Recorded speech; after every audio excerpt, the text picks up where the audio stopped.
बाबा साहब ने मनुस्मृति की होली जलाई थी, केजीबी के एजेंट थे वो। आइए देखते हैं मजा आएगा। दिल की गहराइयों से मेरा सवाल है आपसे, बोल बोल।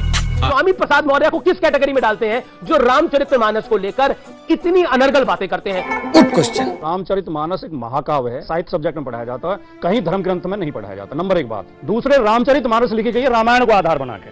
रामायण में भी वही 7 कांड हैं, लेकिन उन्होंने तुलसीदास जी ने कुछ अपने शब्द ऐसे प्रयोग कर दिए हैं और कुछ घटनाओं को चेंज कर दिया है। 70 के दशक में जो हिंदी, जो दिल्ली प्रेस है, सरता मुक्ता मैगजीन निकालते थे, पूरी सीरीज चलाते थे तुलसीदास के ऊपर।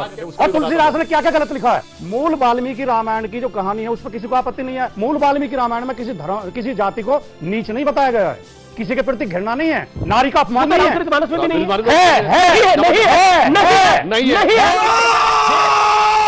और अभी तो रुको, क्लाइमैक्स अभी बाकी। अब इन्होंने एक बात कही गंभीर, हाँ 70 के दशक में लिखा जाता था, और ये क्यों लिखा जाता था मैं बताता हूं। आप सबसे कहता हूं जाके आप देखिए, आज तो पुरानी आर्काइव्स खुल गई है, जाके चेक करिएगा। एक टर्म है आइडियोलॉजिकल सबवर्जन, ये बाकायदा कम्युनिस्ट पार्टी का एजेंडा था केजीबी का, और इसका रेफरेंस है कि Mitrokhin's archive KGB and the world part 2। आज की पीढ़ी के सामने सारा डिटेल है, और मान्यवर अब जाके पढ़िए तो हकीकत समझ में आएगी। बिल्कुल सही बात कही गई है, ये सारी बातें भारत को कमजोर करने के लिए थी। रुको जरा, सबर करो। जवाब लेना चाहिए। मैं बहुत कंफ्यूजन कर दिया। अभी मजा आएगा ना भिड़ो। जब 2600 साल पहले महात्मा बुद्ध जातिवाद का विरोध कर रहे थे, वर्ण व्यवस्था का विरोध कर रहे थे, तो केजीबी के एजेंट थे। जब कबीर, महात्मा बुद्ध ने पूरा वर्ण व्यवस्था का विरोध किया।